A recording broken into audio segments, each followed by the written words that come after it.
Have you ever wondered why some people, despite going through so much pain, so much loss, still manage to smile? Still live gently, peacefully, as if they carry a secret the rest of the world has never heard?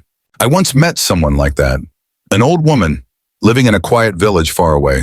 Her hair as white as the evening clouds, her steps slow, delicate, and her eyes calm, yet deep like a still lake untouched by the wind. Every day she sat on her porch, knitting softly, humming an old melody, and every person who walked past would greet her with a smile.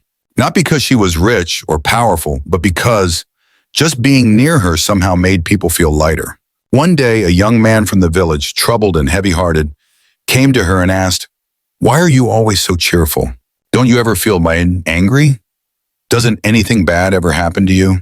She looked at him, smiled gently, like a breeze at dawn, and softly replied, "Happiness doesn't come from never knowing pain. It comes from choosing not to let pain take hold of you." Then she shared her story. Long ago, she had a warm, loving family, a kind husband, good children. They were poor, but laughter filled their small home. Until one day, her husband fell ill. There was no money, no medicine. He passed away in her arms, leaving behind 2 young children. She cried until there were no tears left.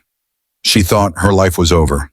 But one morning, as she watched her children sit silently over a cold meal, she realized, if she gave up, who would stand up for them? From that day forward, she taught herself how to keep going, not because she forgot the pain, but because she knew living forever in sorrow means the living will slowly fade too.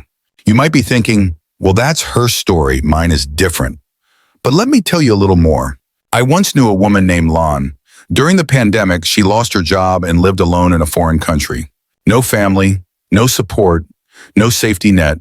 But every morning she went to the park, photographed blooming flowers, and wrote down things she was grateful for. She once wrote, "I have no money today, but I have legs to walk. I have eyes to see sunlight through the leaves. And I have a heart that still beats. That means I'm alive." Then there's Huang, whose father died suddenly in an accident. Instead of cursing fate, he started a grief support group for others going through loss.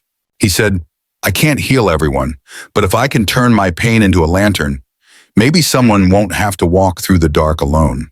By now, the young man sat in silence for a long while. Then he asked, "So, what do you do when you feel sad?" The old woman smiled again. "Each morning, I tell myself, today is a new day. And no matter what happens, I will find one small thing to smile about. A cool breeze, a bird song, a flower blooming by the porch.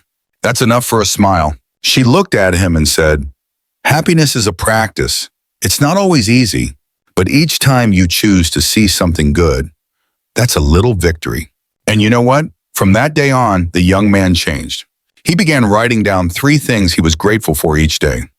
At first, it was hard, but slowly, the world began to look different. Whether it rained or shined, whether things went well or not, he learned to smile, just like the old woman. Dear listener, life will always have moments that hurt, but happiness is when you choose not to let the pain control your life. No one escapes loss. No one lives forever in joy, but anyone can choose how they walk through the storm. You can start today with just one small thing, one thing that makes you smile, even for a few seconds. Happiness is not a gift that's handed to you. It's a habit you choose every single day. So if you're feeling down right now, just close your eyes and whisper to yourself, "I'm still here. I'm still breathing. And I still have the power to choose something good." Because sometimes, just choosing to live gently is enough for light to find its way back into your heart.